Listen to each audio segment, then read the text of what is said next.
je suis aux côtés de Sian Gellar, qui est donc une céramiste et sculptrice et qui m'accueille à l'atelier Manotera à Paris. Donc merci beaucoup Sian de m'accueillir. Bonjour, ça me fait très plaisir. Du coup, est-ce que tu peux me raconter un petit peu ton parcours? Comment est-ce que tu es devenue céramiste? Comment ce métier d'art est venu à toi? Alors c'est un parcours un peu en zigzag. J'ai fait une école de commerce tout d'abord. Ensuite, je me suis lancée en architecture d'intérieur. C'est comme ça que je suis tombée en fait dans la céramique, comme c'était comme un hobby au départ. D'accord. Et en fait, je me suis rendu compte que c'était un peu un besoin vital de ralentir, de faire des choses avec mes mains. Très vite, j'ai délaissé tout ce qui était fonctionnel et j'ai commencé à travailler plus sur des objets sculpturaux. Et voilà, et à partir de là, j'ai décidé d'arrêter. En quoi est-ce que ça consiste concrètement ton métier de céramiste et de sculptrice?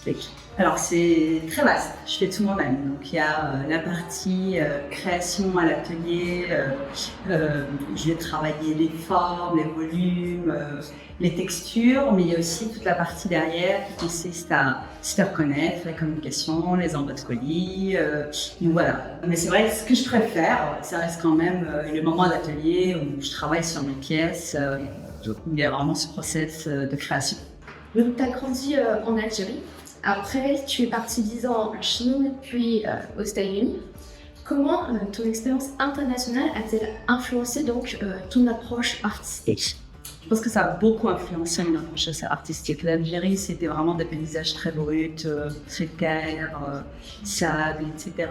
La Chine m'a ouvert à de nouveaux rythmes, à d'autres sensibilités. Et enfin, la Californie, c'est vraiment la lumière, l'architecture. Donc tout ça se mélange en moi de façon un peu inconsciente. Ça se ressent dans mon travail derrière aussi d'une façon assez inconsciente.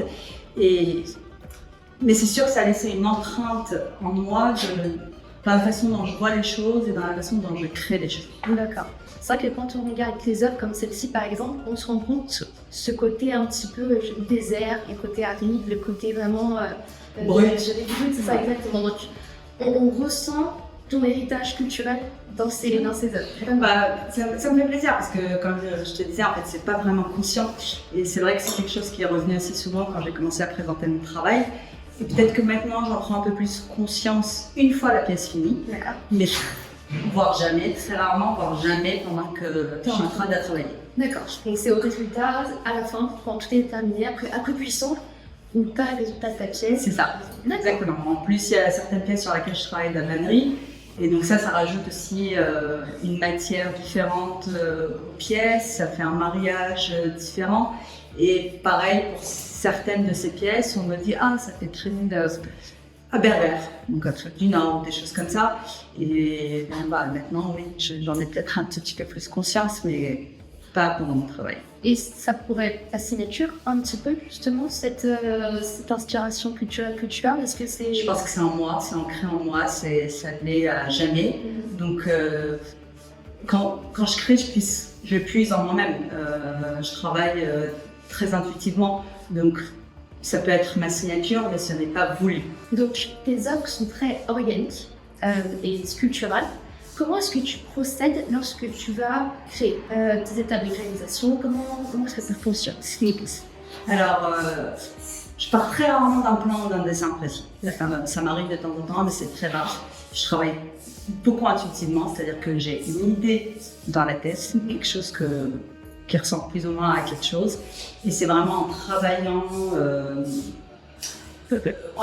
quand je commence à construire la forme, c'est elle qui me guide. Donc je reste quand même dans la même idée de là où je devrais plus ou moins aboutir, mais c'est la terre qui va me parler. Donc je travaille beaucoup au fondant. C'est un processus qui est lent, il y a beaucoup de reconnaissement, on laisse, on revient, on recommence, on laisse reposer. Des fois ça prend plusieurs jours, des fois ça prend plusieurs semaines, mais jusqu'au dernier moment, je ne sais jamais à quoi ça va exactement ressembler. C'est-à-dire que je vais peut-être faire quelque chose et revenir en arrière sur certaines parties parce que finalement, c'est pas ce que tu voulais. Le ressenti que j'en ai n'est pas celui que j'avais envie d'avoir. Donc en fait, c'est entre guillemets, c'est pas toi qui contrôle la matière, c'est un peu la matière qui va se contrôler elle-même et tu auras un résultat C'est que la matière sera bien posée. Voilà, c'est vraiment un dialogue entre nous deux. D'accord. C'est ça, c'est-à-dire que des fois je vais la forcer à faire quelque chose et la terre ne va pas répondre et par moments tout s'enchaîne facilement. C'est pareil en termes de forme, moi je travaille beaucoup sur l'équilibre, sur les rondeurs et des choses comme ça. Il n'y a pas de contrôle, il n'y a pas de la notion de contrôle dans ce travail, en tout cas pour moi. D'accord. Quand tu disais que parfois, une telle idée en tête, tu vas commencer à la faire et en procédant, tu vas avoir une envie différente. C'est ça. Par exemple, le pied de lampe qui est là, oui. À la base, ce que j'avais comme idée, c'était un drapé. Oui. Et en commençant à travailler, en fait, sur les premiers colons blancs, je me suis dit, ça ressemble à des racines. Et en fait, de là, je me suis dit, mais c'est quelque chose qui me parlait. D'accord. Plus que le drapé, en fait, c'était d'origine. Et du coup, j'ai travaillé la pièce en essayant de reproduire l'effet de racines et avoir un ancrage qu'on voit dans la pièce, etc. D'accord. Parce que tu as eu un aspect justement au début, tu t'es dit, en fait, ça m'a donné une nouvelle idée. C'est ça. Ça m'a donné une nouvelle idée et ça me parlait plus. Ça créait quelque chose en moi qui avait un écho. D'accord. Et c'est pour ça que du coup j'ai continué là-dedans au lieu de recommencer. D'ailleurs cette pièce, la première fois que je l'avais faite, j'avais fait quelque chose qui ne m'a pas plu. J'avais fini une partie de la pièce, j'ai tout retiré et j'ai recommencé à zéro. En fait, c'est vraiment ton instinct. Je propose mon instinct. Je travaille pour l'intuition. Vraiment, c'est quelque chose qui est l'intuition, l'émotion. Ça dépend des jours en fait, et c'est ça qui me plaît moi. D'accord. C'est ce côté en fait, rien n'est figé, c'est pas écrit. Je travaille uniquement à la main avec des techniques anciennes comme le pose-main et le modelage. Pourquoi est-ce que tu utilises ces méthodes particulièrement d'autres méthodes un peu plus industrielles? Ok. Alors, c'est parce que j'ai besoin de continuer à la terre. C'est la première chose. Moi, je travaille beaucoup le modelage parce que j'aime bien les techniques comme le collant, on l'appelle, qui sont des photos qui sont plus lentes, qui me permettent de suivre un rythme presque méditatif, on va dire. Ça ne m'empêche pas de travailler vite, mais c'est l'effet que ça procure en moi qui me plaît. Et aussi parce que le modelage, c'est toujours du casse-image. On ne peut pas faire deux fois. On peut, mais c'est pas ce que je recherche. Je ne veux pas avoir. Je vais travailler en série, mais l'idée, c'est peut-être de faire les choses dans des petites séries, utiliser des moules, c'est vraiment combattre aussi un peu ce côté de l'industrialisation, de la consommation un peu excessive, etc. Et c'est vrai que ces techniques permettent de répondre à ça. D'accord. Donc tu es plutôt sur les techniques totalement artisanales. C'est justement ce que toi ça te procure quand tu procèdes. Et aussi, est-ce qu'il y a ce côté où tu vas voir que les personnes qui vont soit regarder ou acheter cette pièce, est-ce que tu veux que ça leur procure aussi quelque chose de différent par rapport à une pièce qu'on pourrait acheter dans le commerce tout simple? Oui. En fait, le fait de faire à la main, il y a forcément des imperfections. Moi, je ne cherche pas la perfection. Ce que je cherche, c'est vraiment que ça crée une émotion chez la personne. Que quand elle voit la pièce, se disent tiens, ça crée comme une présence en fait. D'accord. Donc tu veux que tes pièces aient du caractère. Tout à fait, oui. Il te faut depuis combien de temps pour créer une œuvre? En général, je travaille sur plusieurs œuvres en même temps et je dirais que ça va prendre au moins une semaine, voire quelques semaines, en fonction de la complexité et de la taille de la pièce. Certaines, je vais les reconnaître plusieurs fois avant d'arriver là où je suis. Des fois, ça va tout seul, ça va plus ou moins vite. Mais le process, quoi qu'il arrive dans les céramiques, est lent. Donc, il y a la partie de création de pièces, ensuite on a la partie séchage, ensuite on a la partie cuisson dans les fours, ça peut être une cuisson voire deux cuissons. Donc, quoi qu'il arrive, une pièce, du moment où elle commence au moment où elle finit, il y a minimum 4 à 6 semaines. D'accord. Donc, c'est un process qui est assez lent. On travaille sur plusieurs pièces aussi. En même temps, parce qu'il faut gérer le temps de séchage avant de continuer à monter par une en hauteur. D'accord. Ok. Et tu as dit travailler avec des matières très précises, du grès, de la faïence, la chamotte. Pourquoi ces matières Est-ce que c'est la matière qui a une importance particulière dans ton art? Ou est-ce que ça va procurer un résultat particulier aussi? Pourquoi ces matières? Alors, j'ai commencé à travailler avec la faïence et j'avais très envie d'essayer le verre. C'est comme ça que je suis arrivée dans cet atelier. Alors, en ce qui me concerne, moi, ces deux terres me font faire des objets complètement différents. Le grès, c'est quelque chose de solide, qui tient bien les formes. J'aime beaucoup la cuisson du grès quand il n'est pas émaillé et qu'il est brut. Et la faïence, du coup, aussi, dans sa façon de se tenir, etc., me fait travailler des pièces qui sont complètement différentes.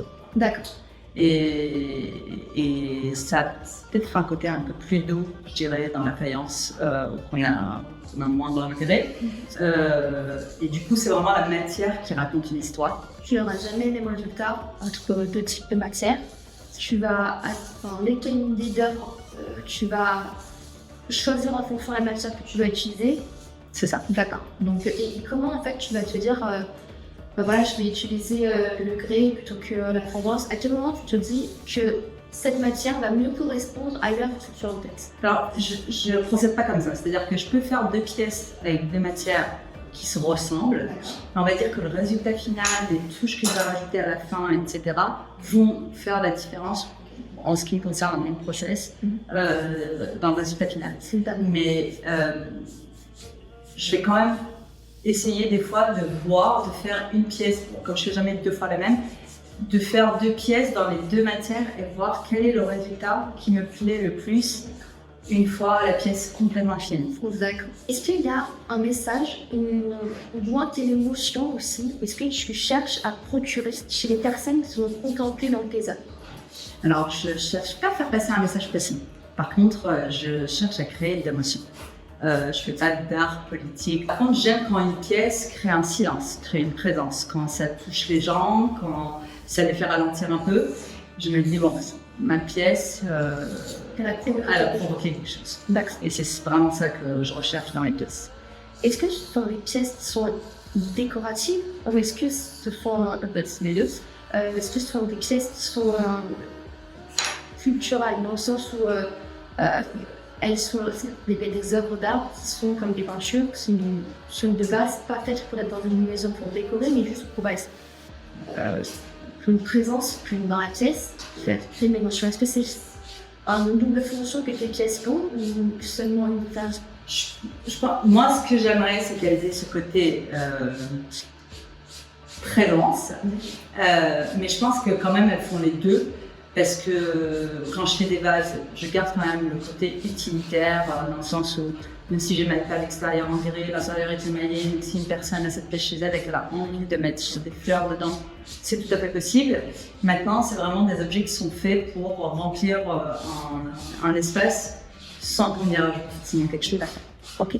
Est-ce qu'il y a des petites techniques et un physique que tu rencontres quand tu vas chez les justement? Alors, c'est un métier qui est très physique. On poste, on pense, on déplace des journées très fragiles, on passe des heures et des heures concentrées. Après, il y a toutes les surprises qui viennent derrière, les fissures au chaussage, les fissures au four. Donc, il faut accepter de ne pas tout contrôler. Et